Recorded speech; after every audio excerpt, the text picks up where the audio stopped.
De regreso en su programa Entre Opiniones, como habíamos dicho anteriormente de que teníamos para el día de hoy, o tenemos en el día de hoy, al director de Tránsito y Viabilidad del Intran, Joel Neco Gross, que nos vas a hablar aquí un poco sobre lo que está pasando con el Intran, con todos los proyectos y planes que ustedes están trabajando, y desafíos, soluciones, sobre todo. Joel, bienvenido a este programa Entre Opiniones. Muy buenos días y gracias, ¿verdad?, por permitirme compartir con la audiencia, que es lo más importante, y poder entonces tener un espacio de información, de conocimiento y de preguntas que sé que ustedes la reflejan, que la sociedad quisiera saber. No, sería, es interesante, ¿verdad? De cara a lo que es esta Semana Santa que viene, cuáles son los planes y proyectos que tiene el Intran para lograr un mayor control, ¿verdad?, del tránsito terrestre, tanto en la ciudad como hacia el interior del país. Bueno, en ese sentido, es una acción multiinstitucional de todo el gabinete y de todas las instituciones que conforman, incluso el COE y todo el entramado de que tiene que ver con la atención y la emergencia, llámese Defensa Civil, el COE, bomberos, ayuntamientos y todas las que conforman el gabinete, como obras públicas, DGCET, policía, o sea, Interior y Policía, Intran. Las medidas no solamente son las típicas que hemos visto cada año, sino que ahora se le agrega un factor estratégico que ya incluso nosotros lo estamos usando para revisiones de propuestas de accidentalidad, de siniestralidad, perdón, porque accidente puede pasar y el siniestro es heridos y muertos, tú priorizas. Y es el mapa de puntos negros. Ya el observatorio tiene un mapa que ya te va presentando los tramos, incluso en radios bien pequeños como 200 metros, que te puede dar qué está sucediendo en un punto en específico. Entonces no solamente va a haber un despliegue, vamos a decir que de todos los contingentes, sino que en esos puntos donde se ha visto colisiones frontales, va a haber entonces mayor señalización y advertencia de los efectivos, habrá procesos de alcoholimetría, porque sabemos, ¿verdad?, que el dominicano tiende a tomar al conducir porque minimiza el riesgo. Es un tema de la psicología del conductor. Nosotros entendemos que no hay riesgo, por eso conducimos a sobrevelocidad, por eso hacemos rebases temerarios, por eso a veces nos metemos hasta en el paseo, porque entendemos que no hay un riesgo. Y eso es algo que hay que ir trabajando paulatinamente. Pero este operativo cuenta, que siempre lo decimos incluso en la ingeniería vial, el diseño vial tiene que contar con el accidente para ser perdonador. Es decir, que aunque suceda el accidente, por lo menos te salves. Y así está todo concebido en el proceso para que en esos puntos donde hay tanta recurrencia, entonces tengamos la mayor concentración, porque no hacemos nada con llenar la autopista entera, lleno de personas, bandereo, efectivo. Cuando viene a ver, tú estás reduciendo la cantidad de efectivo en algún lugar que sí lo necesiten en mayoría. Director, sobre todo que nosotros tenemos uno de los mayores índices de accidentes y más de un 80% son los motoristas que generan este tipo de cosas porque el vehículo de los motores aquí tú lo encuentras por montón. Ustedes decíamos fuera del aire porque se genera muchísimo conflicto incluso entre motoristas. El panorama actual, sobre todo, ustedes que en una dirección tan importante como la que usted dirige para el Intran, el panorama actual del tránsito, de la viabilidad, ¿cómo está realmente para que usted pueda? Bueno, ahí hay dos preguntas. Vamos con esta que sí es muy importante. Todas son importantes, pero esta es muy importante. Nosotros, como país, cometimos el error de que, partiendo de que hace décadas el montar motocicleta era como montar bicicleta, era que el papá te enseñaba, un tío te prestaba el motor, y nosotros pasamos a un proceso de regulación que nunca debió sustituir el tamiz, ese filtro que debe de ser una licencia de conducir y todo su proceso. Porque algunos, vamos a decir, lo voy a tratar de ver inocentemente, pensó, ya ellos saben conducir, ya lo que falta es que lo registremos. Y no es cierto. Y las cifras lo demuestran. O sea, el error más grande es que la cifra dice que en el orden del 70%, solamente corrió eso, de los siniestros viales son motociclistas. Entonces, ¿qué te está diciendo? Que nosotros tuvimos una oportunidad de crear un filtro, que es lo que dice la ley, ¿eh? La ley no te habla de chance. La ley te dice, para tú tener una licencia de conducir, tienes que pasar examen psicomotriz, tienes que pasar el examen teórico, examen práctico y se le añade incluso charlas para reforzar el manejo defensivo y el cumplimiento de las señales. Y lógicamente, para tú tomar el teórico, tú tienes que aprenderte un manual, lo dice Claro. todo ahí. Lo que nosotros hemos visto es que la enorme mayoría, y es una vergüenza estatal, que viene con toda una continuidad del error, que todavía no hemos alcanzado ni siquiera un 2% de conductores de motocicleta que tengan la licencia categoría 1 de conducir. Uf, sí. Ese número de 1 millón que llegó fue de registro. El registro no cogía ningún examen. Le entregaban... Y no quiero decir que muy inocentemente, pero alguien que debería pedirle perdón al país, le pusieron licencia de motocicleta. Fíjate que le quitaron la palabra conducir, pero ese carné verde de registro decía licencia de motocicleta. Y muchos, todavía hoy, ayer que me reuní con unos motoconchistas, decían, yo le decía, ¿tú tienes la licencia de conducir? Me decían, sí. Y yo qué sé, digo, ¿pero cuál? La verde. Ah, sí, la verde es un registro. Usted nunca tomó un examen, ¿sí o no? No, entonces eso no es una licencia de conducir motocicleta. La licencia de conducir en ese momento era la que era azul, blanca, roja, y tú pasas los exámenes. Y por eso desde el año pasado hacia acá se cerró esa llave y se tenían que tomar todos los exámenes para poder tener una licencia de conducir, y así mismo es ahora. Ahora, ¿qué pasa? Diciendo la verdad, muchos motociclistas y quizá el Estado, que no es la vía, pero quizá la que encontró, que era presionar reteniendo motocicletas cuando aplica la ley y a veces cuando tampoco aplica la ley, que es cuando es una infracción puntual, lo que mande multa, pero la mayoría anda sin licencia.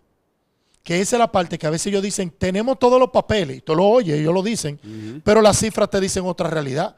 Si las cifras te dicen que menos de 1 de cada 100, o vamos a decir 1 de cada 100, tiene la licencia y los 99 no la tienen, lo más probable que encontremos en la calle, ¿qué es? Un motociclista que no tiene una licencia de conducir, y eso sí es una infracción continua.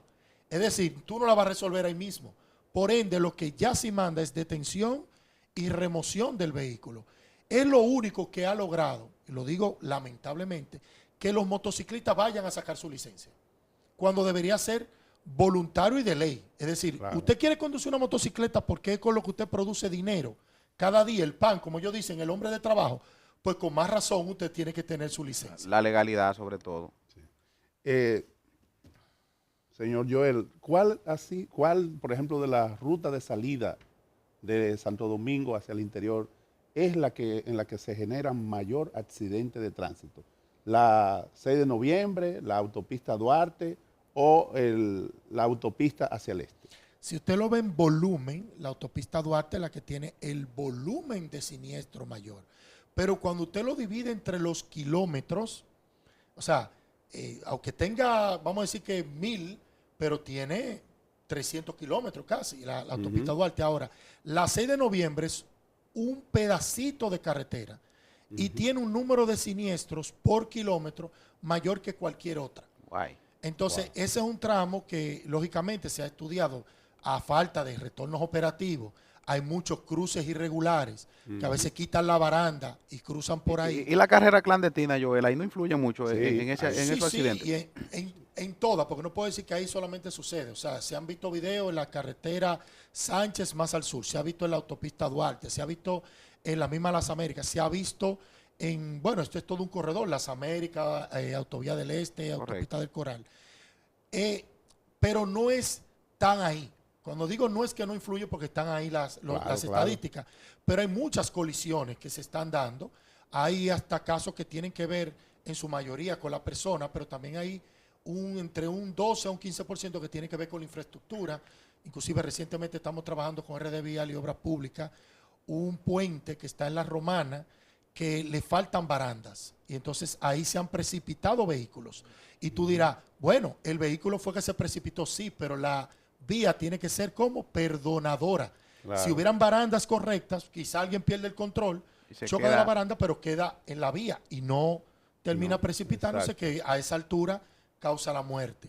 Entonces, por eso nosotros estamos trabajando tanto en la infraestructura, que nos toca a nosotros por la parte de la vialidad, pero sí tenemos que ir trabajando en conjunto para detectar esos puntos negros. Por eso digo que el punto negro, cuando usted ve, nosotros podemos tener acceso al detalle, si fue colisión frontal, si fue que se le salió una goma, si hay aquaplaning, que es algo que está pasando en la carretera, en la autopista El Coral, que ha perdido fricción en ciertas zonas en específico, y hay que hacerle unos tratamientos de alta fricción para que agarre otra vez, vamos a decir buen dominicano, y no pierdan el control cuando llueve.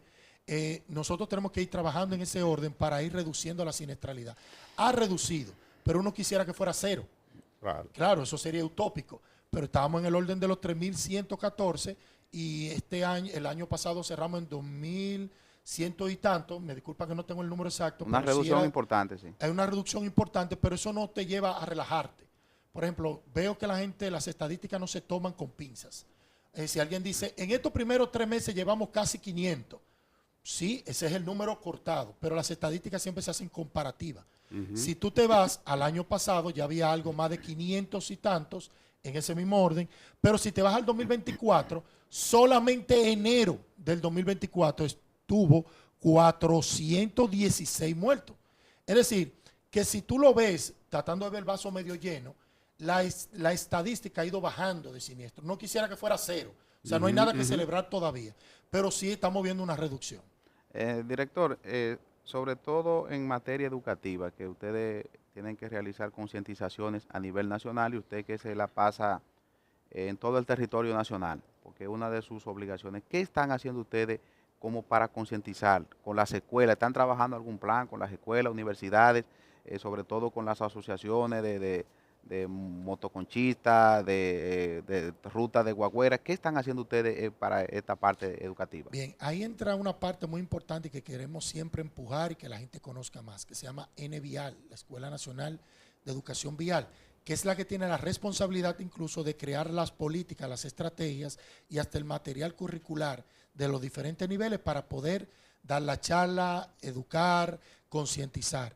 Ya, si ustedes entran al perfil de NVial, que lo tiene en las redes, podrán ver la cantidad de capacitaciones en los diferentes órdenes. Llámese transporte privado, llámese transporte de pasajeros, motoconchistas también, que en eso está ayudando mucho DGCET, que tiene una unidad que también está haciendo una visita en las paradas, es decir, es llevando la educación a las paradas. Tienen también una unidad ahí. NVial, por ejemplo, con el colegio, la currícula, que es lo que todos sabemos que es súper necesario, se formó casi 40,000 profesores para dar educación vial en las escuelas. El pensum está preparado. El Ministerio de Educación ralentizó un poco el tema porque querían como afinar el tema del librito, lo que se iba a dar el contenido, y ya estaba listo para este cuatrimestre, pero parece que Educación no quiso comenzar a mitad de año. Correcto, para y el sí próximo va a año comenzar escolar. en el próximo año, ya va a ser una materia obligada e incluso en el bachillerato saldrán con el carnet de aprendizaje, es decir, que se le dará lo mismo que se le da a una persona cuando sale, hay que hacerlo desde antes para que tenga eso. Hay que seguir educando, hay que seguir creando cápsulas. No digo que nada es perfecto, sino que tenemos que, en vez de decir que no lo hay, tenemos que promover los contenidos, tenemos que crear contenidos y también a eso se suman muchos influencers también, que han estado creando también cápsulas. Todo eso ayuda, porque al final, ¿qué tenemos? Una población que cree que sabe conducir, porque le sabe dar hacia adelante, pero en cosas básicas como entender que una línea de no rebase, como entender cómo se actúa ante un pare o ante un cede del paso, como entender que no se pise el paso de cebra, que en eso ayuda mucho un influencer famoso y su garrote plástico.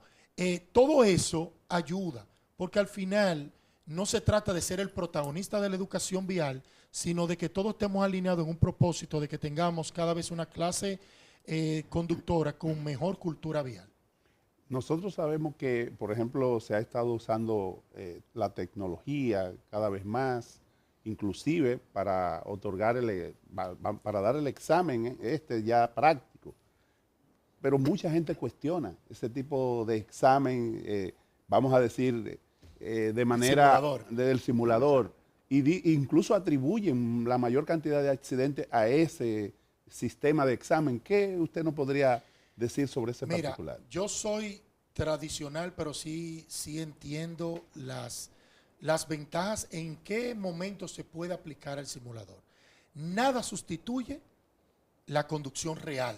Hay una sensación, hay una conexión sensorial del cuerpo con el vehículo real. Claro. Yo he visto, y lo pude ver, influencer famoso que conduce motocicleta y de alto cilindraje, que fue allá y se sentía incómodo con el simulador.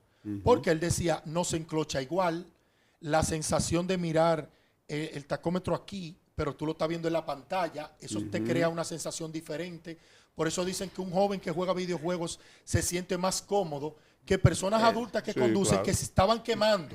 Es decir, te estaba diciendo, en pocas palabras, que el simulador no es tan perfecto en función de un vehículo real. Incluso yo vi los exámenes prácticos y no son tan difíciles en el simulador como puede ser un examen donde un instructor te diga, parquéate de esta manera. No, ahora tú lo vas a hacer de reversa.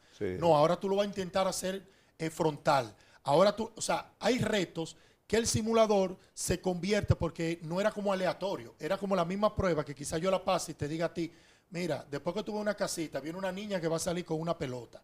Así que manéjate de tal manera. Y debería ser aleatorio. O sea, tú puedes lograr una simulación que sirva como un prefiltro o un filtro para el que no tiene vehículo, pero al final la sensación, la conducción con el vehículo real, y eso pasó mucho quejado con los camiones. Muchos camioneros salían pasando por ahí cuando hay videojuegos de camiones, pero cuando salían a la vida real, se quemaba. Claro, no es lo mismo. Claro, Joel, aquí hay una pregunta, ya vamos finalizando este programa Entre Opiniones, pero es algo que publica NVial sobre el triángulo de la siniestralidad vial. Y esto es importante, señores, resaltarlo, de un 90 a un 95% el factor humano que provoca los accidentes de tránsito. Sobre todo el factor vehicular un 5 a un 10 y el factor vial un 5 a un 10. Y yo leía también ahorita, antes de usted entrar al SEC, de que en un primer minuto, cuando uno está conduciendo, le presta atención, va hablando por teléfono, un 80% tú vas al volante y un 20% al teléfono. En el segundo minuto ya cambia 50-50 y en un tercer minuto usted va 80% a un teléfono y 20% al volante. Entonces, yo quiero que usted, como un experto en la materia, un mensaje de concientización a los dominicanos, porque estamos en los niveles más altos de accidentes de tránsito y de muerte por accidentes de tránsito. ¿Qué usted pudiera decirle a este país para que...? Muy fácil, tú dijiste una clave, es el tiempo de reacción, lo peor que te ves ahí. En un segundo puede entrar una gente y tú, ese segundo, sé la diferencia en distancia de frenado entre una colisión a tu frenar a tiempo. Yo nada más le pregunto a la gente, digo, miren su celular, dígame qué tiempo ustedes duran, cuando ustedes le dan simplemente una ojeada a la llamada, y ustedes miran la llamada, no la han cogido, mírenlo, y cuando vuelven a levantar la cabeza ya ha pasado más que ese tiempo. En un poste también. Ahora imagínense que usted está leyendo el mensaje, y está leyendo, pero usted va en una carretera a 80 kilómetros por hora, que en ese 1, 2, 3 segundos ya usted ha recorrido una distancia que ya puede haber un hoyo, un bache, un perro, una persona, una motocicleta, un obstáculo, que cuando usted esté mirando, que de repente se lo encuentre, su reacción no va a estar a tiempo. ¿Y qué va a pasar? Un siniestro. La distracción, por eso es lo primero que se prohíbe. Dice, mantenga sus dos manos en el guía todo el tiempo. Incluso está prohibido que la persona de al lado te esté hablando. Exacto. O sea, fíjense, no solamente un celular, es que nadie te esté distrayendo para que tú estés atento a la vía, porque lo que sucede en una vía y más a alta velocidad es cuestiones de fracciones de segundo que te separan entre salvarte o lamentablemente sufrir algún siniestro que es herida o muerte. Así es. Bueno, señores, agradecemos a Joel Neco Gross estas importantes informaciones que ha compartido con nuestros amigos televidentes. A ustedes les pedimos que se mantengan en sintonía con esta plataforma educativa y cultural. Por el día de hoy nos despedimos de todos ustedes. Muchísimas gracias.